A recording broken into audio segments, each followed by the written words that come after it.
all, but you were a blessing in my life, and I'm thrilled to be able to help you receive this award tonight.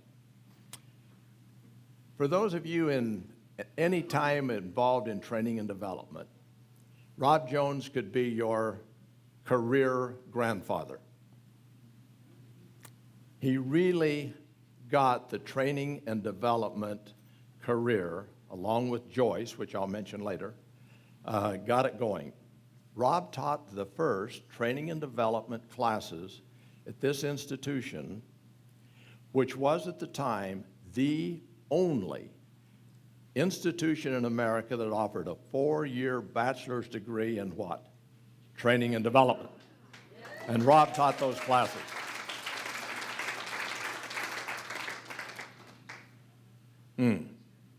Dr. Rob Jones.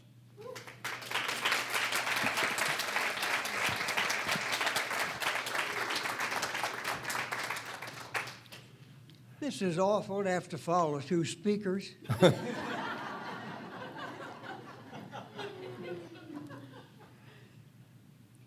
But I have to tell you something. I'm sorry, but as they say in TV cop shows, we got the wrong man. I want to tell you why. It's about time I tell the truth. I want you to know what it's all about. But I'm going to have to introduce you to someone else in order to do that. But I'm going to have to use your imagination some, okay? Will you come with me? Look over in the corner here by the, can you see those 5 or 6 people standing there? They're tall guys. Those are the training directors in the late 60s, early 70s in the Valley of the Sun. Well, it was a man's world, of course, until somebody else came along. If you look closely back there, you'll find kind of in the background a lady that looks strangely like a young Joyce Parker. But let me tell you about the training directors and what they did. Kind of spearheaded by Will Ferguson. I'm going to drop some names now and then, who was training director at Motorola at that time. And Will went to ASU, that's the little campus on the other side of town, and said, we think we need somebody physically and emotionally trained to be able to handle employees in our organization. And ASU kindly said, well, all right, we'll consider it. We'll let you know in 3 to 5 years. Well, training directors, we are not that patient, are we? No. So Will decided, and the other training directors agreed, they'd come out here to this little college over here in the West Valley. I think there were something like 1,000 students here at the time. That was in the early 70s. And there's another guy just a few steps away from that group. You see him, the tall fellow? That's Dr. Bill Hinsey, who was president of Grand Canyon College, not university, at that time. And Bill said, well, let's talk about it. So they sat down and said, this is what we need. We need people to do this for us. And he said, fine, we'll give it a try. And then he said, well, wait a minute. We don't have anybody to teach it. You're not in our faculty. So what can we do? So training directors, you know us, we said, well, we'll find someone. And there's another fellow up there, too. A little fellow, not a little fellow, another tall fellow. They're all taller than me for some reason. Al Hull, who was at Air Research at the time, was training director. He said, well, I'll give it a spin, but if Rob will help me. But I said, okay, we'll give it a try. So we tried and organized a class, and that's what you see next. A little group of 12 up here. Those are the 12 people in our first class in training and development, 1973. Now, these were kids just out of high school. These were all working adults.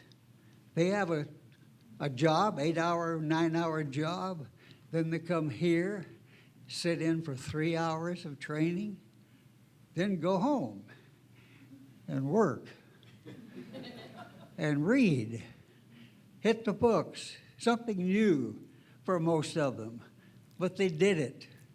And they're the ones upon whose shoulders the rest of the group went from. Those people, those 12 people, men and women. We had secretaries, we had administrators, we had estimators, we had bankers, we had, you name it. But they all worked. And that's what we're all about. Next to that group is another group of maybe, 25. And you look carefully, some of you, look carefully at that group.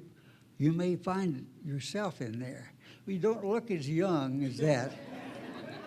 But you'll look at it because those are the group of advisors. And advisors helped us make it practical, make us worthwhile. And I have to drop some names here. There's one guy that I think you've heard his name before, Don Thorin. He helped. He came out and talked to classes and inspired them. They can say, maybe I can be successful like that. I don't think they have been, Don. But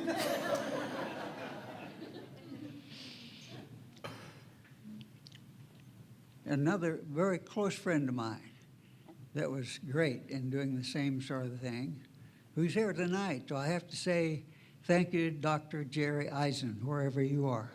Where's There's Jerry? There's Jerry. Jerry came out many times and entertained the classes. If you want something about humor, see Jerry. And he did that with the classes, recognized that training can be fun. It doesn't have to be always serious, just because the impressor looks like it all the time. You know, I had to practice smiling to my class because the natural look of me makes you look sober, doesn't it? Okay. Anyway, that's the advisors. Now I got some volunteers from those advisors, and we started to use them as mentors for the students. And they would take it and explain to them more about the skills that they are learning. And they'd start with needs assessment all the way through evaluation and all of this. But someone who had done it talked to the student and said, this is what we're going to do. This is what you can do. And as a result of that, with more volunteering, we were able to get internships, working internships, which was a requirement for graduation in the training and development program. You had to have a year of internship in an organization. Now, advisors didn't bring them in to file and make coffee. Well, although some of them did. But I was there visiting to make sure that they were doing training work. So that was the internship program, which really made the program blossom. And leaders at that time would send other people here in order to have an internship, because they'd go from an internship right into a job, right into a job. More people. We're just about through, Don. Are we? All right, I'm watching you. I know you are. Okay, all right, brother. We've got a couple of other groups to see. We've seen the advisors, and now we have another group of about 50 or 100. And Phoebe wasn't there at the time, but this was our ASTD group, our chapter. And this is a chapter that really helped each other. This is what we do in this human resource development field. We help each other. We believe in what we said, loving your neighbor in the right way, please, but helping them. And that's what we tried to do. And this is what the ASTD chapter did at that time. And then finally, before Don takes me off, up here in this one, a lot of people up here. Good gracious, look at the numbers of people. Can you count them? No. There are thousands. Who in the world could those thousands be? The National ASTD Group, which was about 50,000 in 81 when I got this thing. About 50,000 people, all helping each other. And that's what we're talking about in human resource, developing the potential of you and you and you, developing that potential. And for all these people that I pointed out, introduced you to, for them and for me, we thank you. Oh. And right here, Robin.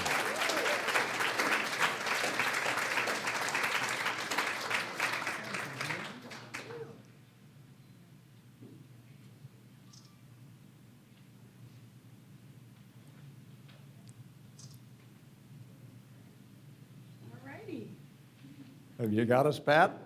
All right.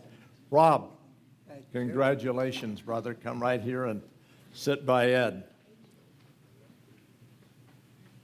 Well, you expected us to save the best for last, and I'm sure these fellows understand that we have saved the best for last, and if they don't understand, I'll explain it to you fellows later. Our last honoree is Dr. Joyce Parker. For the women in this room, let me say that I think this woman probably broke through more glass ceilings in Arizona at an earlier stage than anybody.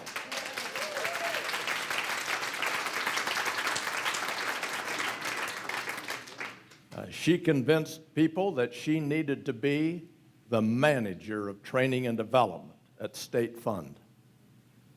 She became the first woman president of ASTD, and after these birds had left, I think things got better as Joyce took over. Joyce began her life as I'm not going to say quiet. I can't ever consider Joyce as ever having been quiet. But as a helper to her husband, who was a Baptist preacher starting a little church here in Phoenix. And as the family grew and their needs grew, it became time for Joyce to go to work. And is the training, the human growth, potential development industry lucky that she did go to work? She's been helping and serving people for a lot of decades. Is she retired? Nope. Nope. I almost have to get an appointment to see her within 3 days. Joyce raised, in one source, $1 million for this university. She's raised millions of dollars in scholarship funds, and today spends about 25 hours a week evaluating scholarship applications to see that the most deserving students will get that money she's worked so hard to raise through the foundation. The term lifetime achievement probably best illustrated by Dr. Joyce Parker. Joyce, so much.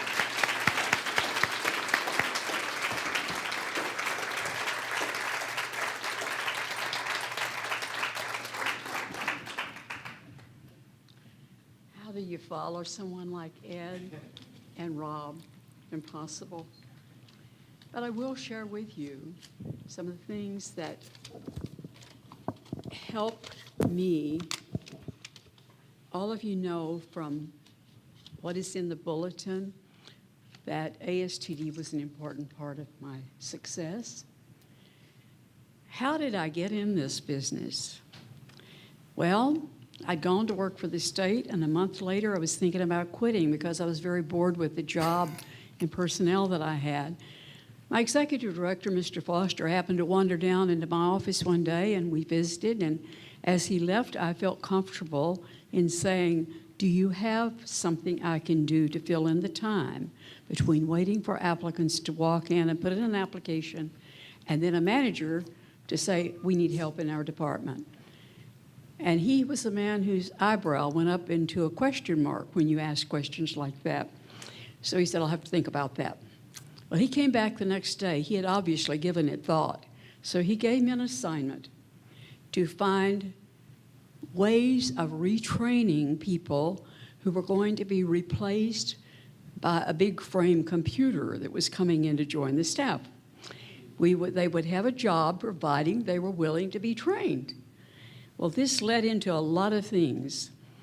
And so about 5 months later, I was met in the hallway by Mr. Foster and Reese Cornelius, the chairman of the board, and they said, we've just had a meeting and we've decided that you are going to be the administrator of a new position called training and development. And I stood there in shock. And then they said, your salary is going to increase greatly. So then I got my voice back, okay. So Mr. Foster was a strong believer in employee development. At the State Compensation Fund, he wanted everybody to have the opportunity to remain an employee if they chose to, and that would mean being retrained for new positions. And this valley had the material, the classes, the professors, the people.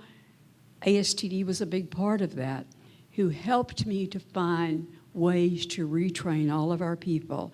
I don't know of anyone who did not have a job when the big frame computer was installed if they had taken advantage of these opportunities. Can you remember those days? Think about that. When computers were coming in, it seems like eons ago. 1968, Bill Foster was so proud of having that addition we had to hire computer people, and they were not that easy to find in those days.